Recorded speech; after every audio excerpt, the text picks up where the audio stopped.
আগামী 17ই সেপ্টেম্বর 2024 বাংলার 31শে ভাদ্র 1431 সালে মঙ্গলবার অনন্ত চতুর্দশীর ব্রত পালন করা হবে। এই ব্রত যাবতীয় ব্রতের মধ্যে শ্রেষ্ঠ ও কঠোর ব্রত। ইহার ফলে সকল প্রকার পাপ ক্ষয়প্রাপ্ত হয় এবং অভীষ্ট সিদ্ধ হইয়া থাকে। ব্রত কথা। ধর্মরাজ যুধিষ্ঠির কপট পাশায় হারিয়া পঞ্চ ভাই আর দ্রৌপদীকে সঙ্গে লইয়া কাম্যক বনমধ্যে অজ্ঞাতবাসে অতি গোপনে কাল কাটাইতেছিলেন। সেই সময় এক দিবস শ্রীকৃষ্ণ আসিয়া দ্রৌপদীকে বলিলেন, সখী, তোমাদের এ অবস্থা দেখে আমার হৃদয় বিচলিত হইতেছে। এ বিপদ হইতে উদ্ধারের উপায়ে তোমাকে একটি ব্রত করিতে হইবে, ইহাতে তোমাদের মঙ্গল হইবে। দ্রৌপদী জিজ্ঞাসা করিলেন, কি ব্রত সখা? শ্রীকৃষ্ণ বলিলেন, অনন্ত চতুর্দশী ব্রত। দ্রৌপদী বলিলেন, হে অনন্তদেব, তুমি যাহাদের সহায় তাহাদের আবার অন্য ব্রতে কি প্রয়োজন? শ্রীকৃষ্ণ কহিলেন, সখী, এই সংসারে বাস করিতে হইলে সংসারের নিয়ম মানিয়া চলিতে হয় সকল জীবকে। অতএব এই ব্রত করা তোমাদের উদ্ধারের প্রকৃত উপায়। দ্রৌপদী বলিলেন, কিন্তু সখা, আমি তো এই ব্রতের নিয়ম কানুন কিছুই জানি না। সেই কথা শুনিয়া যুধিষ্ঠির বলিলেন, দ্রৌপদী, নিয়ম জানিবার প্রয়োজন কি?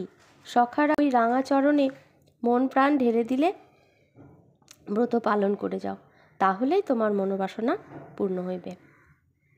দ্রৌপদী অনন্তব্রত আরম্ভ করিলেন।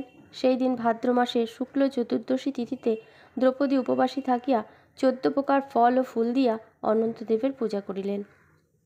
তারপর 14টা গাঁট বাঁধা হলুদে চোবানো সুতোর ডোর বাঁ হাতের উপরে বাঁধিয়া নয়ন মুদ্রিত শ্রীকৃষ্ণের পাদপদ্ম হৃদয়ে চিন্তা করিতে লাগিলেন। সেই সময় পঞ্চপাণ্ডবরা বনমধ্যে ফুল ফল আহার করিতে গিয়াছিলেন। শূন্য কুঠির দেখিয়া পাপিষ্ঠ জয়দ্রথ সেই কালে উপস্থিত হইল। পরম আত্মীয় অতিথি জয়দ্রথকে দেখিয়া দ্রৌপদী সাধ্যানুসারে অতিথি সৎকারের আয়োজন করিতে উদ্যত হইলেন। সুযোগ বুঝিয়া জয়দ্রথ বলপূর্বক দ্রৌপদীকে ধরিয়া পৃষ্ঠের উপর ফেলিয়া দ্রুত গমনে উদ্যত হইল। তাহা দেখিয়া দ্রৌপদী কাতর স্বরে ভগবান অনন্তদেবকে স্মরণ করিতে করিতে বলিয়া উঠিলেন, কোথায় বিপদ ভঞ্জন অনন্তদেব, রক্ষা করো। আজ আমি তোমারই ব্রত পালনে উপবাসী। তোমার প্রিয় সখীকে পাপাত্মা জয়দ্রথ বলপূর্বক হরণ করিয়া লইয়া যাইতেছে। এসো এসো, ভয় ভঞ্জনকারী শ্রী মধুসূদন।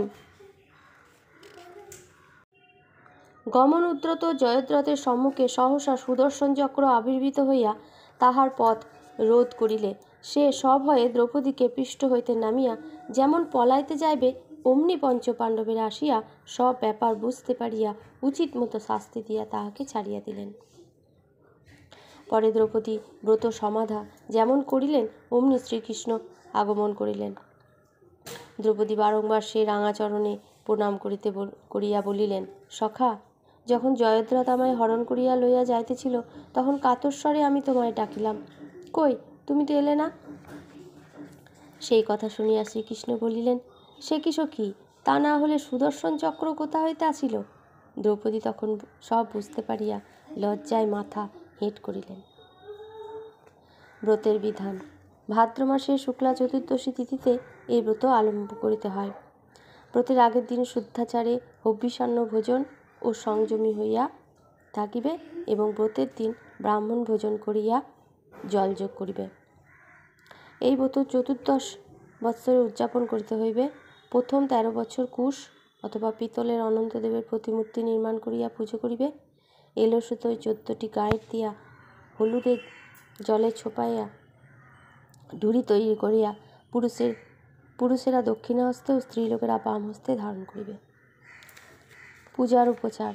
কুশ অথবা পিতলের অনন্তদেবের প্রতিমূর্তি, ফুল ফল কলাই ও পিষ্টক, 14 রকমের নাড়ু, জলজাত কেশরাদি।